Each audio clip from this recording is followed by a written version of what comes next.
Hi. Hey, I'm here with Julian from the Johnstones. They just finished playing at the Sound Academy with USS. Woo! What's up? Alright, so your new CD Suck, it has a lot of more like ska elements, like going back towards like your old sound, like Word is Gone with the raw stack. Yeah. So what have you guys been like listening to, and what influenced you to go back to your music? I wouldn't really say that anything in particular that we've been listening to has influenced us to go back to that. We kind of just write songs and make songs, and sometimes they're heavy as fuck, sometimes they're light. Am I allowed to swear, by the way? Yeah, that's fine.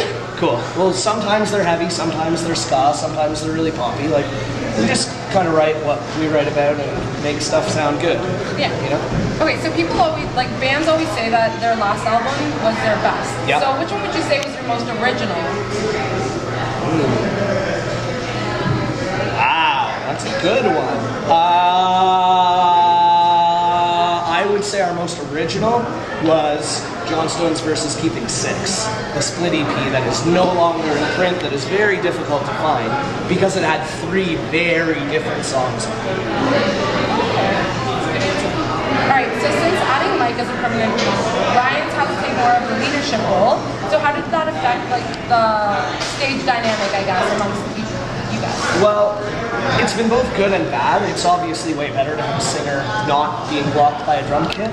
Yeah. But Ryan isn't exactly the most aware of everyone around, if you saw our show today. Yes. And sometimes it's scary dodging his mic that he's swinging or his arm in your face.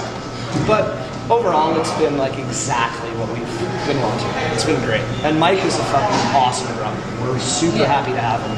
And he fit in right away, which is sweet. Yeah. Alright, so looking back at your old videos, you guys are always up to crazy shenanigans. So what's the craziest thing that you guys have done like on tour or on stage? The craziest. If you have to pick just one. Or like the most unbelievable thing. Did you see the Jacques Picture video? No. So one morning at 8 in the morning, Ryan and I and a couple other people woke up and we drove down to Bay and Front Street, which is right across from Union Station, right at a huge CIBC building or whatever. And I wore a bikini bottom and I laid on the ground, and Ryan was dressed like this crazy, eccentric French painter, and he called himself Jacques Picture, and he threw food on me and all kinds of stuff, and paint, right at the start of the rat race. So there were like hundreds of Bay Street executives in suits walking past me, like, what the fuck? And so many people standing there wondering what the hell was going on. That was probably the craziest one. That's pretty crazy. Yeah. Okay, so over the years we've seen you guys come out in different costumes, like tonight. Was it Fisherman? Was that what that was supposed to be? That's what we were debating. Cool. We didn't really know what that was. I'm gonna tell them that. That's decent. I like Yeah, that. they're But no, kind of we- like the we fisherman kind of, things. I don't know, we were kind of making fun of how stupid Justin Bieber looked at the Grey Cup. I love Justin. We kind of were laughing at how stupid he looked in meeting the Prime Minister with his one strap. So we thought it would be really funny if we came out in like white beaters and the one strap overalls and It was funny. You know. It was hilarious. You know, true Johnstones. Yeah, of course. Okay, so once again, like over the years, like you guys always come out in crazy costumes and whatnot. So which one was your favorite or like the most memorable? and Diapers. Why? What? And that speaks for itself. It does. Okay. So you guys are always stuck in a band for like long periods of time. Mm-hmm. Is there any times when you guys get under each other's skins? We're always under each other's skin. We're constantly like this close to breaking up. But seriously, On the verge. sometimes, no, but serious, in all honesty, we get in fights sometimes, just like any group of friends really do. But we all have the same idea, we all have the same like drive to succeed and the same like view of the band and of ourselves, and we realized a long time ago that if we're going to be successful, then we can't hold anything in. Because if you're mad and you hold it in, it just builds and builds, and then you get unreasonable and you're impossible to deal with. So if you spend the 10 minutes being fucking pissed, screaming at them and arguing, then it's all good, because you got it out, they got it out, and then life goes on. Yes. Yeah. All right, so you have a very dedicated fan base. Was there any experience that you guys have had that was like terrifying or scary? No. Not really. No criers? No. Pardon me? No criers? Like anyone crying? Meeting No, you? I don't think so. I see a lot. hope not. See a lot of it. I see a lot of it at shows. Yeah, we've had a 45-year-old woman from Winnipeg use her air miles to fly down and see. She came to our Word is Bond.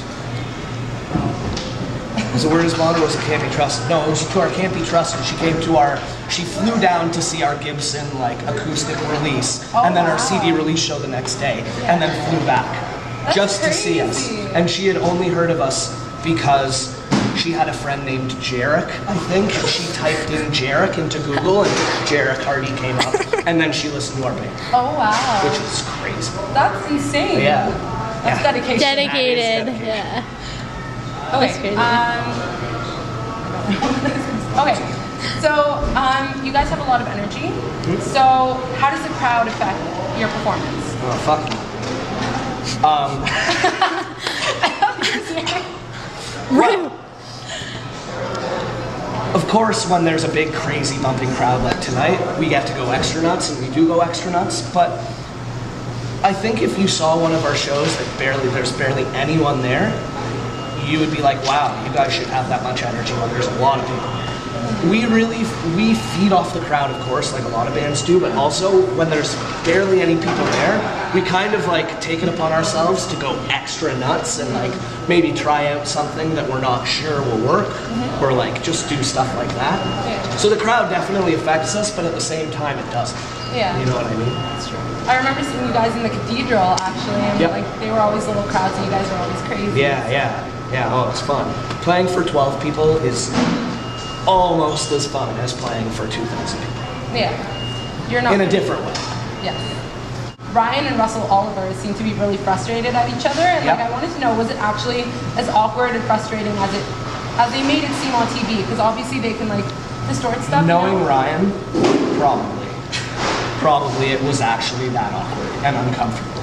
Yeah. Because Ryan doesn't really prep people for stuff like that because it's way funnier when people are actually pissed. Yeah. And Ryan's the kind of guy you either like or you hate. Yeah. And especially with like older people who judge people on their looks, like Yeah. an old person looks at Ryan and they're like, what the fuck? So you can imagine how uncomfortable that guy was. But yeah, I'm pretty sure that was legit, awkward, uncomfortable, angry, yeah. Okay. Yeah, that seemed really bad. It was really bad. Gary always has to do all the things that no one else wants to do, kind of Yep. thing. So like in an episode there was the garbage guillotine. Yeah, I felt so bad for him. Dog poo? Yes. Oh, that's. And then Yeah. them puking on him. That was gross.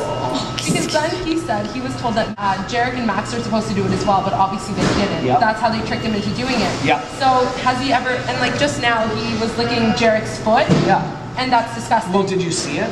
Did you see how little it took for him to do it? Yeah, he was like we on didn't it. hold his head down. We didn't. Exactly. We were just like Gary. He likes the attention, I think. Maybe. See, a long time ago, right when he first started coming out with us, we'd try and push him up on stage because it's hilarious to have him up on stage with us, and like getting him to do funny videos with us. And he'd be like, before I'm on a boat, I'm on a couch. I'm on a couch, eating. yes.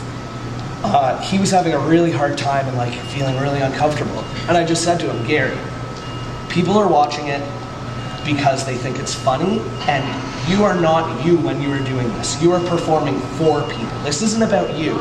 So if you go out there and you don't give a fuck about how you feel and you just do that, you're gonna do really well, and it's gonna fucking be awesome. Everyone's gonna like it. So throw your own insecurities aside because you're performing right now. You're not doing this for you. You're doing this for everyone. Yeah. Okay, so he's never tried to retaliate back. No, he's way too drunk and stupid to retaliate back. He retaliates by taking off his shoes in our van, which is the worst. He has the smelliest feet ever. It's good to know. Payback. We actually, it's gotten to a point where we refuse to allow him into any of our houses without changing his socks outside first. Oh wow. It's actually that bad. Like, oh my god. Aw. It's disgusting. All right, well that's it. So Cool. thank you so much. No That's problem. all. Okay, thank you. No worries.